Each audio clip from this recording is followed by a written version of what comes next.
오늘 성도 여러분과 저에게 주시는 하나님 말씀입니다. 하나님 말씀은 갈라디아서 4장 1절로 11절 말씀입니다. 신약성경 305페이지가 되겠습니다. 갈라디아서 4장 1절로 11절입니다. 1절 말씀을 제가 먼저 봉독하겠습니다. 1절 말씀입니다. 내가 또 말하노니 유업을 이을 자가 모든 것의 주인이나 어렸을 동안에는 종과 다름이 없어서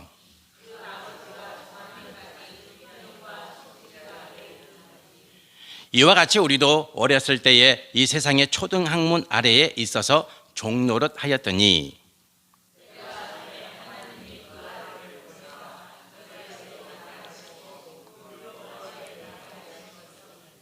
율법 아래에 있는 자들을 속량하시고 우리로 아들의 명분을 얻게 하려 하심이라.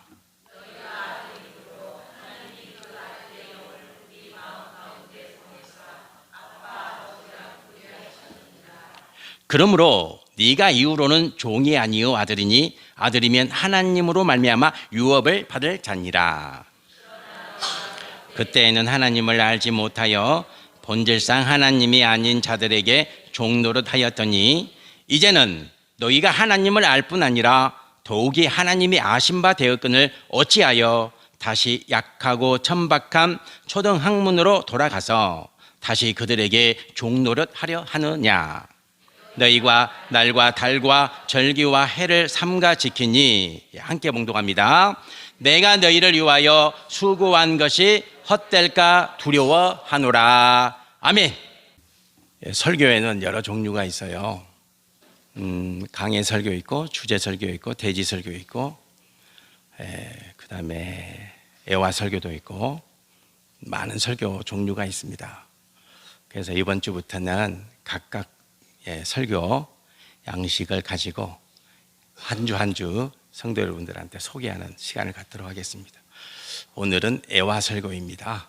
애화 설교로 말씀을 선포하도록 하겠습니다. 중국 전국 시대에 가장 힘센 나라는 진나라였습니다. 진나라. 공자님이 살았던 그 시대는 춘추 시대고, 춘추 시대가 지나서 전국 시대고, 전국 시대를 통일한 나라가 진나라입니다. BC 212년에 중국을 통일합니다. 최초로. 중국이 통일되기 전에 전국 시대에 가장 힘센 나라는 역시 진나라였습니다. 그리고 진나라 다음으로 막강한 힘을 가졌던 나라들이 초나라, 한나라, 위나라, 그 다음에 조나라, 제나라, 연나라 이렇게 6나라가 있었어요. 최고로 강한 나라가 진나라고 그 밑에 6나라가 있었습니다. 그래서 이 진나라가 힘이 너무 막강하니까 6나라들은 매일매일 힘듭니다. 왜냐하면 진나라가 언제 침략을 해올까 두려운 마음으로 지내는 거죠. 두려운 마음으로. 지금은 그런 시대가 아니죠. 지금은 제도가 발달하고 법이 발달하고 그리고 사람의 지적, 인격 수준이 발달해서 그렇게 무자비하게 싸우고 전쟁하고 이런 시대는 아닌데 그래도 항상 조심하고 주의하고 국방을 튼튼히 해야 하는 것이 국가의 의무고 그리고 그 국가 안에서 살아가는 백성들의 마땅한 도리가 되겠습니다. 이렇게 6나라들이 항상 불안해서 살아가니까 장이라고 하는 인물이 그리고 소진이라고 하는 인물이 등장합니다. 그 중에서 소진이라고 하는 사람은 이렇게 주장합니다. 6나라들을 돌아다니면서 야, 우리가 언제까지 이렇게 불안해하면서 살 것이냐. 6나라가 힘을 합하자. 6나라가 힘을 합하면 진나라를 쳐서 진나라를 파멸시킬 수 있다. 우리 6나라가 힘을 합하자. 이렇게 소진이라는 인물이 6나라를 돌아다니면서 각각의 그 나라 왕들을 만나고 자기 주장을 내세우면서 왕들을 설득합니다. 이것이 합종책입니다. 합해서 진나라를 대적하자. 합종이죠. 합종. 그런데 장이라는 인물도 있었습니다. 장이라는 인물은 항상 상대가 있기 마련이죠. 항상 상대가 있어요. 그래서 이 장이라는 인물은 6나라를 돌아다니면서 이렇게 말합니다. 야, 진나라는 워낙 힘이 세서 우리 6나라가 힘을 합해서 대적한다 해도 이길 수 없다. 이길 수 없다. 그러니까 진나라한테 더 충성하자. 더 진나라를 섬기고 진나라를 우리 위의 나라로 그렇게 섬기고 더 복종하면 진나라가 우리를 보살펴 주지 않겠느냐, 이렇게 주장을 하죠. 이게 이제 연횡책이죠. 연횡책. 그러면 제가 이제 성도 여러분들 질문을 하겠습니다. 이 소진과 장이의 각각의 주장을 6나라들은 어떻게 누구의 주장을 받아들였을 것 같아요? 힘을 합쳐서 진나라를 치자. 소진의 주장이죠. 아니다. 지금보다 더 진나라를 섬기자. 장이의 주장이죠. 그러면 6나라들은 누구의 주장을 택했어요? 성도 여러분이라면 누구의 주장을 택하겠어요? 어느 주장이 더 쉬워요? 전쟁을 하자는 주장이 쉬워요? 아니면 진나라를 더 잘 섬기자는 주장이 쉬워요? 전쟁은 힘드니까. 야, 우리가 힘을 합해서 전쟁을 한다 해도 진짜 승산이 있냐? 아닌 것 같거든요. 그리고 전쟁을 한다는 것은 엄청난 모험이잖아요. 그래서 6왕들은 누구의 주장을 받아들이냐면 장이의 주장을 받아들입니다. 결국은 어떻게 됐어요? 진나라한테 다 먹힙니다. 진나라가 각각의 나라를 침략하고 진나라가 그래서 통일을 합니다. 그렇게 되죠. 성도 여러분들, 성도는 불편한 걸 선택하는 존재입니다. 불편한 걸. 성도는 편한 게 있고 불편한 게 있으면요, 불편한 걸 택하는 존재예요. 이 진리를 꼭 기억하셔야 됩니다. 성도는 불편한 걸 택하는 존재예요. 오늘 우리가 갈라디아서를 묵상하고 있습니다. 갈라디아서. 갈라디아 지역은 어디냐면 지금의 그리스 지역이죠. 그리스. 사도 바울이 복음을 전하기 위해서 선교 여행을 떠납니다. 말이 여행이지 선교 여행 그러면 좀 이상하잖아요. 그죠? 선교 사역을 떠납니다. 3번 떠나죠. 1차, 2차, 3차 선교 사역을 떠납니다. 선교 사역을. 그러면 갈라디아 지역은 혹시 사도 바울의 몇 차 전도 사역 때 복음을 전했던 지역인지 아세요? 첫 번째, 1차입니다. 첫 번째 1차로 사도 바울이 갔던 전도 사역지가 갈라디아 지역이거든요. 갈라디아. 꼭 기억하세요. 사도 바울의 1차 전도 사역의 핵심 지역은 갈라디아 지역이었다. 갈라디아 지역. 이때 당시의 선교 사역은 지금과 비교할 수 없습니다. 제가 지금의 선교사님들을 하대하거나 아니면 낮추어서 선교 사역을 평가하는 게 아니에요. 사도 바울의 시대와 지금의 선교 사역은요, 비교가 안 됩니다. 비교가.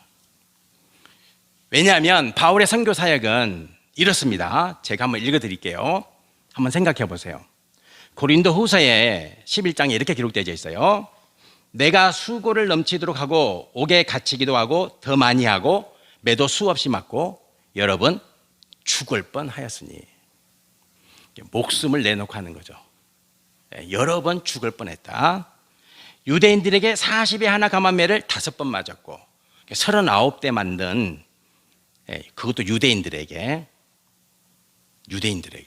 다른 이방인이 때린 게 아니에요. 유대인들이 때렸어요. 40에 하나 감한 매를 5번 때렸어요. 3번 태장으로 맞고, 여기서 태장은 몽둥이입니다. 몽둥이. 1번 돌로 맞고, 돌로 맞았죠. 진짜 죽었어요. 하나님이 살려주신 거지. 3번 파선하고, 배를 타고 가는 중에 배가 3번 파선했어요. 그 바다 한복판에서. 그리고 일주야를 깊은 바다에서 이제 배가 파선했으니까 물에서 이제 체류를 해야 되잖아요. 일주일 동안 물에서 체류하는 그런 상황도 보냈고, 또 여러 번 여행하면서 강의 위험, 동족의 위험, 이방인의 위험, 신의 위험, 광야의 위험, 바다의 위험, 거지 형제의 위험을 당했고, 또 수고하여 애쓰고 여러 번 자지 못하고 줄이며 목마르고 여러 번 굶고 춥고 헐벗어 놀아. 저는 너무 잘 먹고 있죠. 저는 너무 잘 먹고 잘 입고 잘 자고.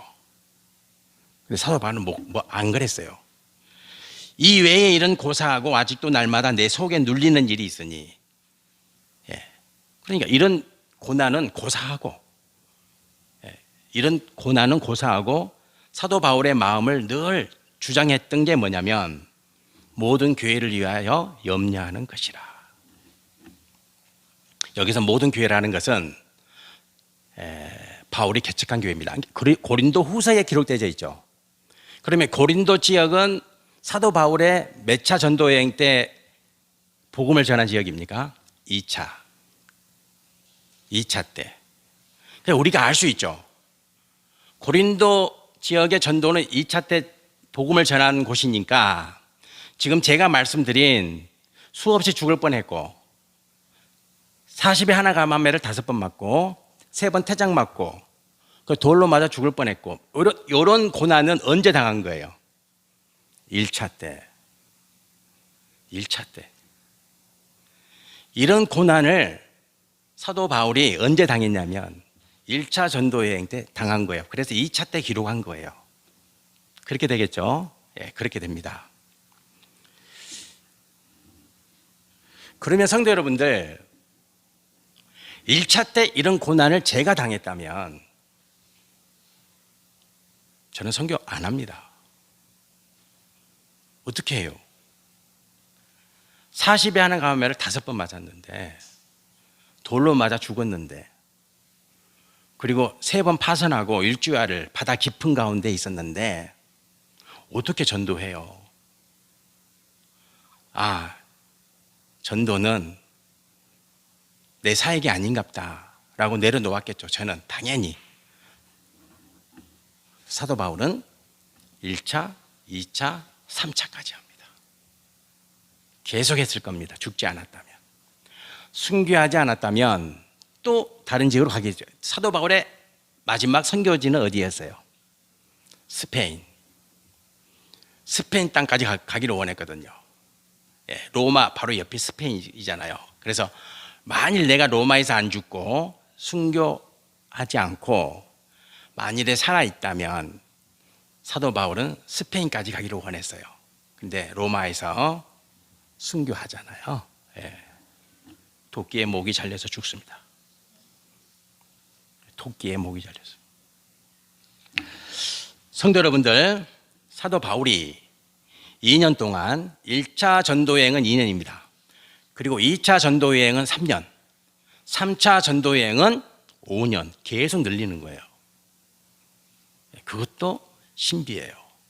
이렇게 고난을 당했으면 기간을 짧게 잡아야 되지 않나요? 사도 바울은 계속 기간을 늘려요. 기간을 늘리죠. 그리고 놀라운 것은 갈라디아 지역 1차 전도 사역 중에 5교회를 개척합니다. 5교회를 2년 동안에. 그리고 이런 숱한 고난을 당하면서 사도 바울이 2년 동안 개척한 교회가 5교회입니다.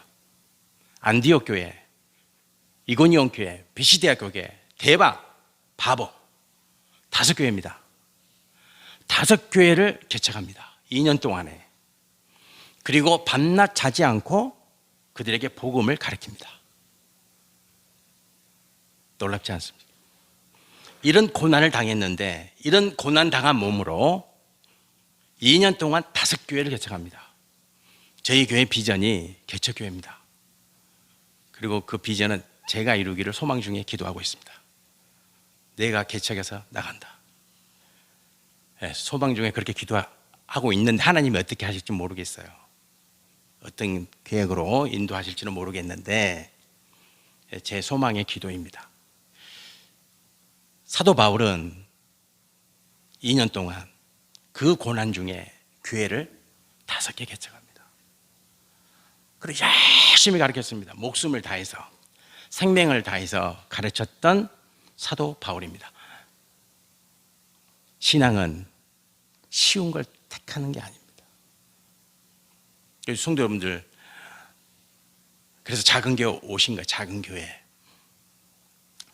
여러분은 이미 고난을 택하신 겁니다. 큰 교회도 있잖아요. 모든 시설이 다 완벽하고 모든 조건들이 다 갖추어져 있고, 그러나 이 작은 교회 오셨잖아요. 모든 게 열악하고 힘들지만 성도 여러분들이 이 작은 교회 오신 것은 고난을 택하신 거예요. 고난을. 잘 오셨습니다. 잘 오셨습니까? 예. 아멘! 이렇게 하셔야죠. 아멘! 이렇게 하셔야죠. 예. 잘 오셨어요. 잘 오셨어요. 꼭 기억합시다. 신앙은 힘든 걸 택하는 거예요. 매 순간. 여러분들이 어떤 선택지에서 고민되실 때 성도는 뭘 택해야 됩니까? 힘든 걸 택하세요. 힘든 걸. 고난을 택하면 정답입니다. 성도이기 때문에 그래야 합니다. 제가 지난주에도 소크라테스 이야기를 했는데 이번에도 해야 될 것 같아요. 제가 소크라테스 책을 읽고 있으니까 당분간은 소크라테스 선생 이야기를 해도 양해해 주세요. 소크라테스는 책 한 권을 안 쓴 사람이에요. 예수님이 책 썼어요? 누가 썼어요? 제자들이. 예수님이 책 한 권 쓰신 게 아니에요. 소크라테스도 책 한 권도 안 썼어요. 남긴 게 없어, 남긴 글이. 그러면 오늘날 소크라테스를 잊게 만든 사람이 누구냐? 성도 여러분들, 오늘날 예수 그리스도를 온 땅에 증거하게 된 그 중심에 있는 인물이 누구예요? 사도 바울이죠. 사도 바울입니다. 사도 바울이 있었기 때문에 성도 여러분이 저에게 지금 이 복음이 들어와 있는 거예요. 사도 바울이라는 인물이 없었다면, 사도 바울이라는 예수님의 제자가 없었다면 이 복음이 오늘날 여러분과 저의 이 손 앞에 없다니까요. 사도 바울 때문에 그래. 사도 바울 때문에. 사도 바울 때문에.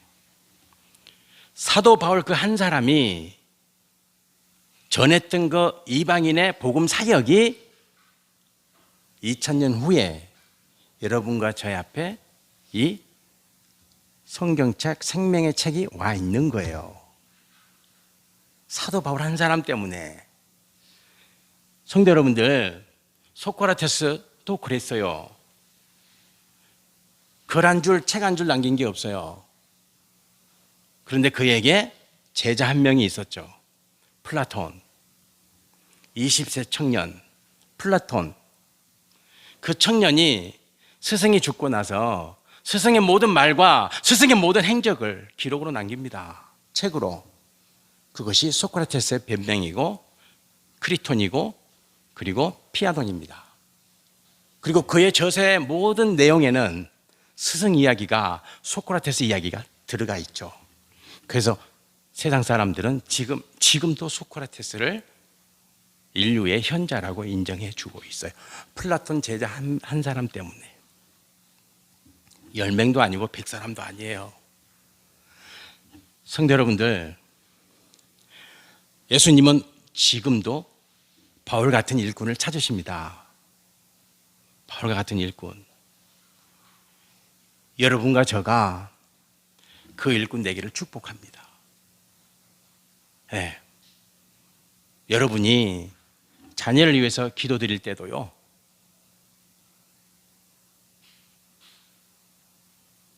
주님의 바울 같은 일꾼이 되게 해달라고 기도하세요.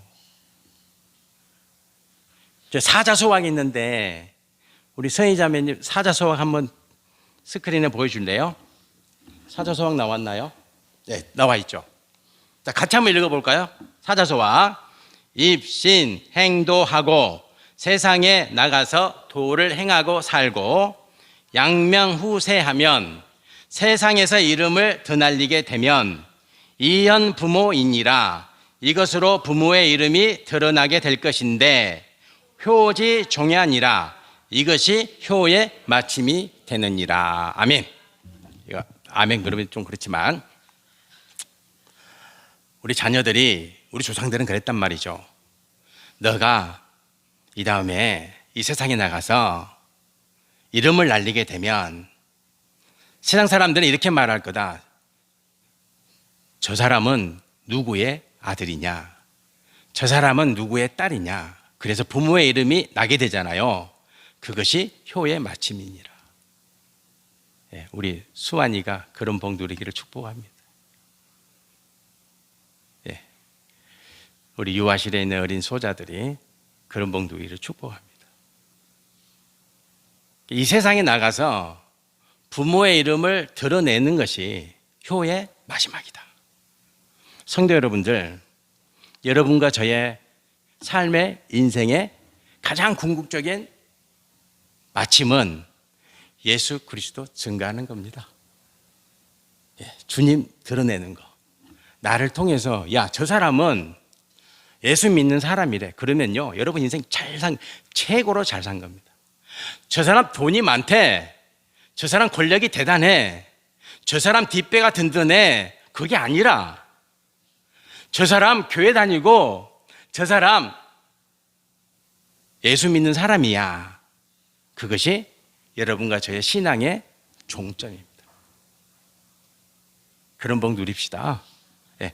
그런 복 누려야 돼요. 그것을 위해서 우리가 힘쓰고 애쓰고 기도하고 하나님의 능력과 복을 받는 것이죠. 그런 은혜 누립시다. 아멘, 아멘. 사도 바울은 갈라디아 지역에 갔어요. 이런 험악한 고난을 무릅쓰고 가서 복음 전합니다.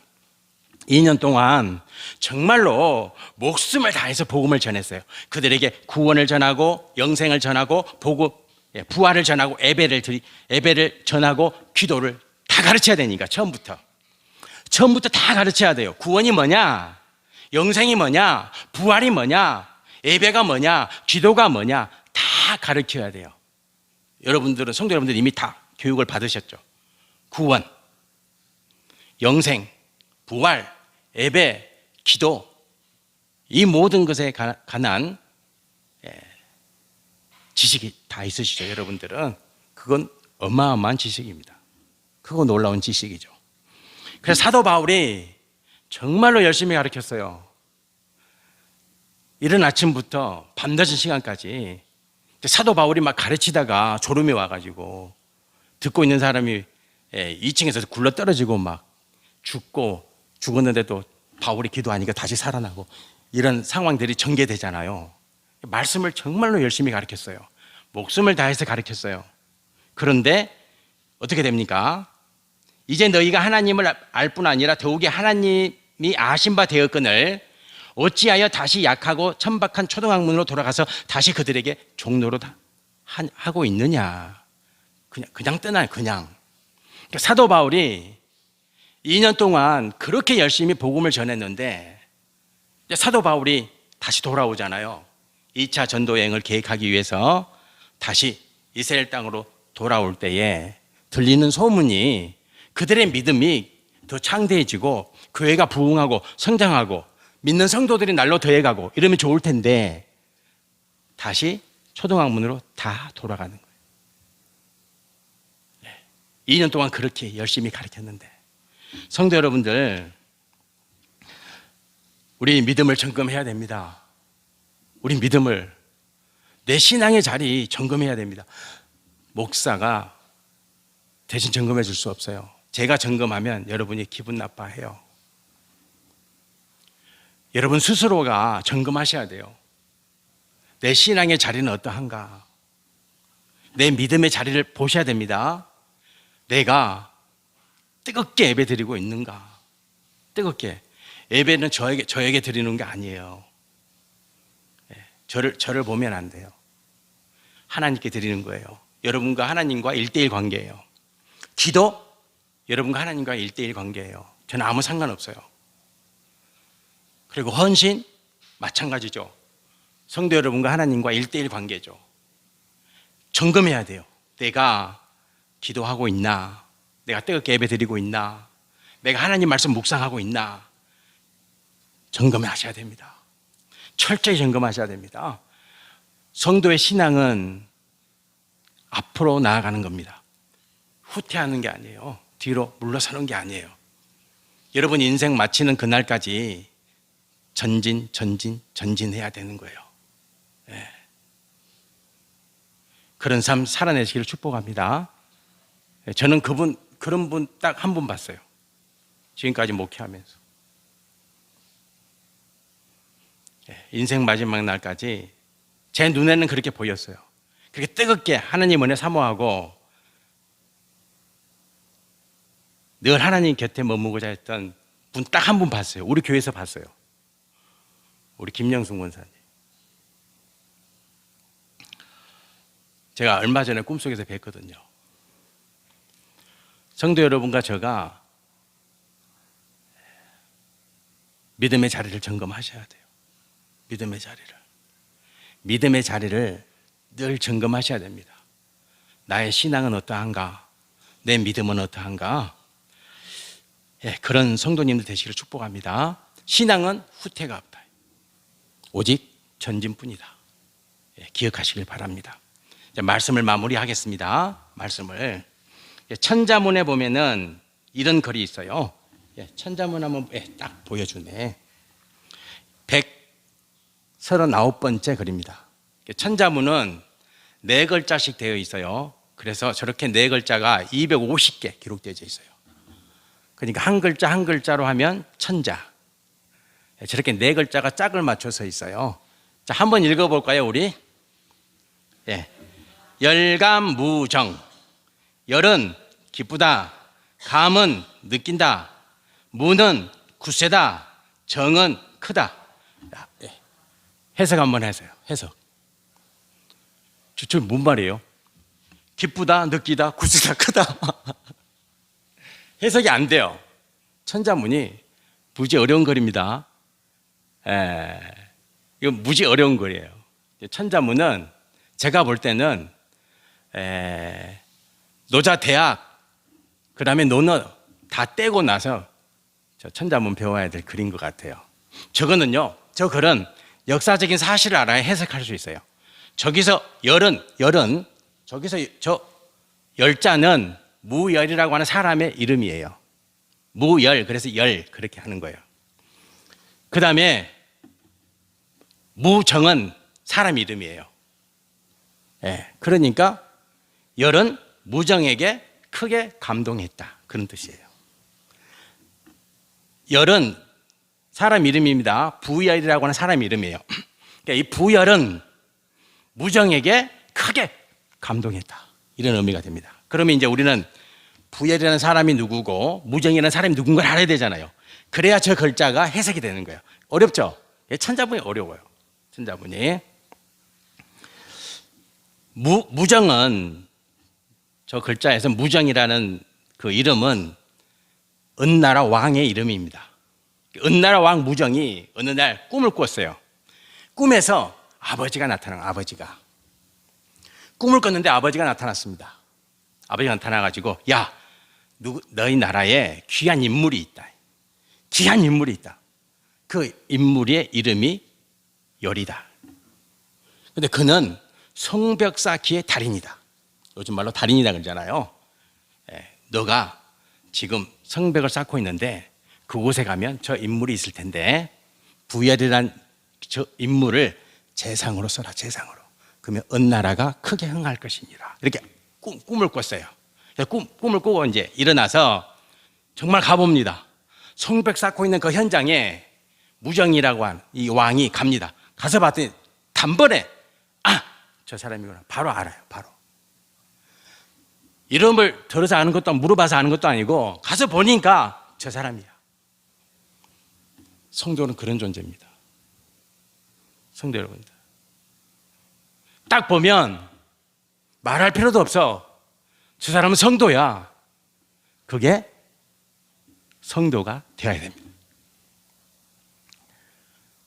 제가 목사잖아요. 근데 세상에 나가면 딱 보면 목사네. 이래야 된다는 거예요. 성도는 그런 존재여야 됩니다. 성도 여러분들 그런 존재가 됩시다. 딱 보면 진짜 저 사람 성도네. 교회 다니는 사람이네. 이런 성도. 그래서 무정이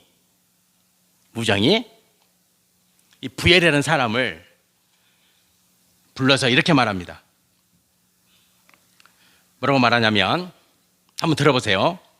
내가 술을 만들 때 너는 누룩이 돼줘야 되겠다. 누룩 없이 술 만들 수 있어요? 못 만들어요. 누룩이 있어야 돼. 그 다음에 하는 말이 뭐냐면 내가 국의 간을 맞출 때 너는 소금이 돼주라. 이렇게 말합니다. 두 사람의 케미가 맞죠. 그래서 은나라가 정말로 부국이 됩니다.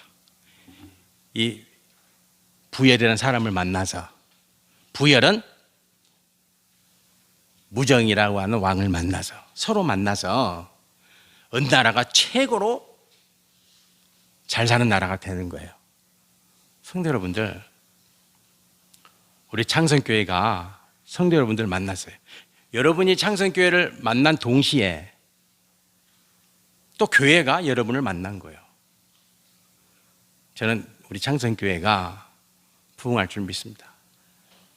믿으십니까? 아멘. 여러분도 마찬가지. 여러분의 인생도 창성교회를 만나서 부흥되세요.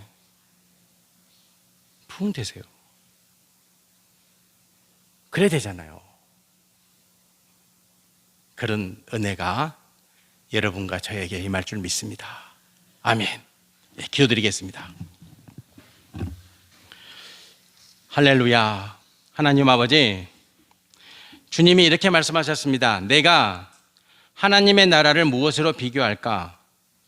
마치 여자가 가루 서말 속에 갖다 넣어 전부 불푸게 한 누룩과 같으니라. 너희는 세상의 소금이니 소금이 만일 그 맛을 잃으면 무엇으로 짜게 하리요? 후에는 아무 쓸데없어 다만 밖에 버려져 사람에게 밟힐 뿐이니라. 아멘. 하나님 아버지, 우리 창성교회 모든 성도가 주님의 제자이고 주님의 종이고 주님의 일꾼됨을 믿습니다. 그래서 누룩같이 삽니다. 소금같이 삽니다. 하나님 아버지, 그 숱한 고난 중에서 5교회를 개척하고 생명을 걸고 복음을 증거했던 바울 같은 일꾼 되기를 소망합니다. 하나님 아버지, 우리도 할 수 있습니다. 주님이 말씀하셨습니다. 나의 능력은 능치 못함이 없느니라. 이 능력을 받아서 우리도 사도 바울처럼 주님의 제자된 삶을 이 땅에서 살아내게 하옵소서. 예수 그리스도의 이름으로 기도드립니다. 아멘.